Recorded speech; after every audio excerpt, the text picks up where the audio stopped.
د امیر المؤمنین د حکم په اساس د ریاست الوزرا اقتصادي مرستیال ملا عبدالغنی برادر د سوالګرو د راټولولو د طرحې له مخې د کابل ولایت ټولو حوزو ته دنده سپارل شوي څو هره ورځ د 10 تر 15 تنه سوالګر د نوملیکنې او ارزونې په موخه ټاکل شوي ځای ته راولي. لکه څرنګه چې دا پروسه د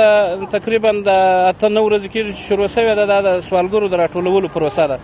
نو موږ خپله پسې راوتلي یو، دا د حوزو دا څو ورځې کار کړی دی، تقریبا سوالګر ډېر کم شوي دي اوس، او نن موږ خپله دا یې پسې راوتلي یو. دا د تاسې وینئ دا موټر کې چې ما اچولي دي دا همدغه سوالګر دي چې هلته بیا یو بایومتریک کوو او د هغو څخه پوښتنې کوو، تفکیک کېږي که چېرې مستحق خلک یې هغو دپاره موږ یو څه په نظر کې لرو یا پر ورشګاو ته شامل وو، او نور خلک چې دي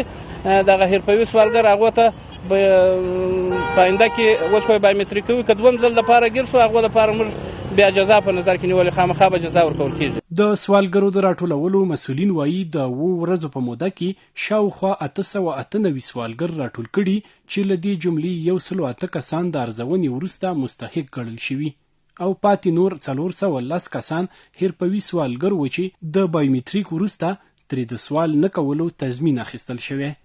نو په دې پروسه کې موږ د اولې ورځې چې کوم کار شروع کړی دی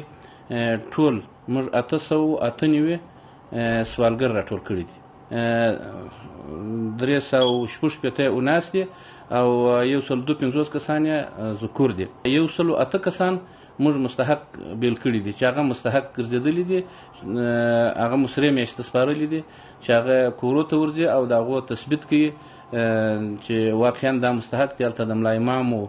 د ګذر د وکیل و د ټولو څه پوښتنه کېږي